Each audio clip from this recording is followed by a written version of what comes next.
Get a day start. Mr. Vice Chairman, I rise to associate myself fully with the resolution and the concern which has been expressed from all the various sections of the House regarding the urgent necessity of developing rural industries.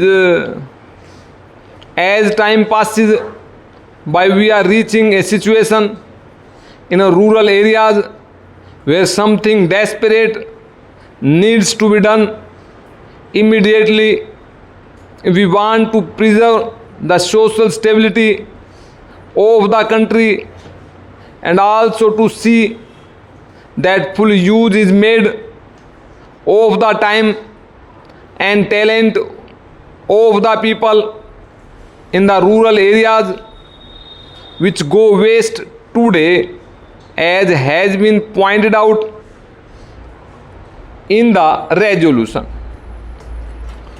Sir, the Planning Commission and the Government of India have applied their minds to the various isolated aspects of rural industries, and some valuable reports have been published and some important recommendations have been made in these reports which need consideration. But unfortunately, there is no high-level decision regarding the various issues which face the country as far as the problem of rural industrialization is concerned. We are not quite clear as to what, first of all, rural industries mean and what rural industrialization implies. Does rural industrialization mean the utilization of local resources in order to meet the local needs, or does rural industrialization imply the creating of surplus in the rural areas which could be exchanged with the surplus in other centers of the country and thereby create a richer life for the rural areas? Various opinions have been expressed with regard to this problem, but there is no authoritative determination of the policy regarding the meaning of rural industrialization. It has been suggested that if such import of capital and skill from urban centers were to mean merely the multiplication of industrial centers in the rural areas, such an industrialization of the rural areas would nullify the advantages that are likely to accrue as a result of the rural industrialization. The time has come when some decision has to be taken as to what we really mean by this rural industrialization. There is also difference of opinion regarding the authority that should undertake the responsibility for this rural industrialization. From the literature that has been published in this connection, it is quite obvious that two distinct and powerful schools have developed regarding this issue. On the one hand, there are people who believe that the task of rural industrialization should be entrusted to the village panchayats.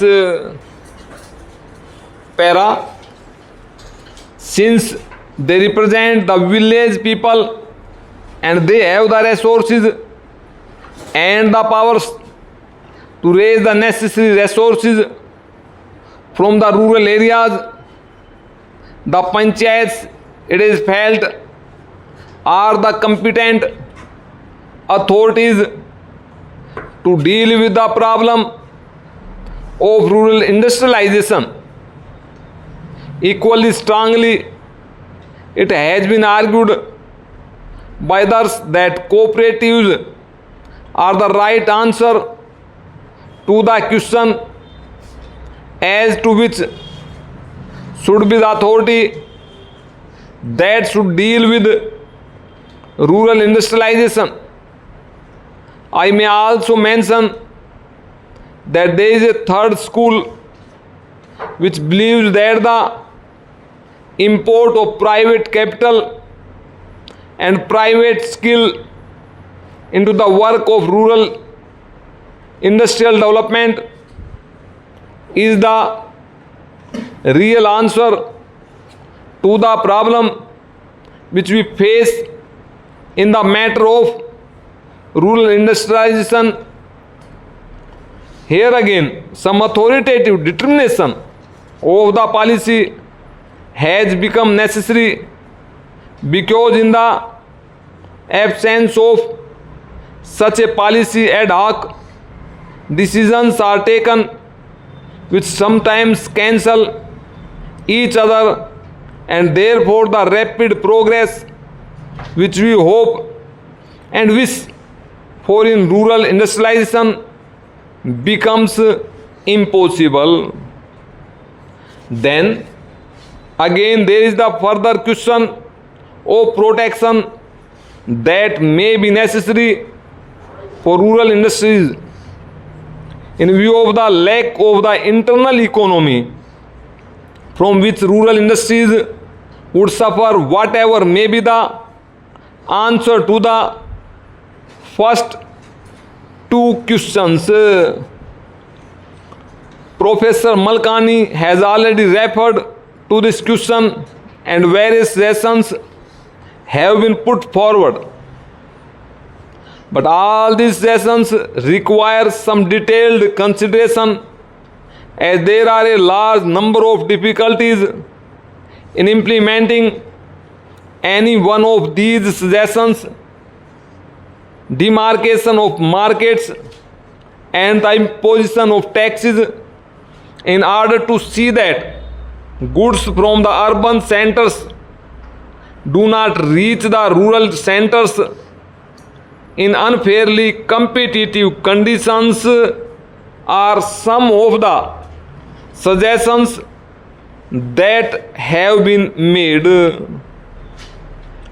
One great advantage of a vast country is the large number of markets that are available for the goods that are produced in the country.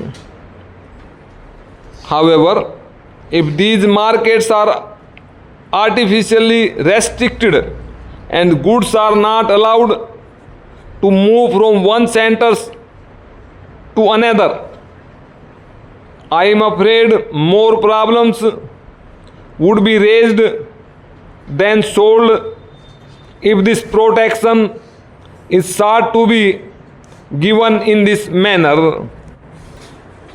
Yet protection has to be given to the rural industries if these rural industries are to develop. Therefore, serious and competent thinking is necessary in this connection, and again, time is running fast.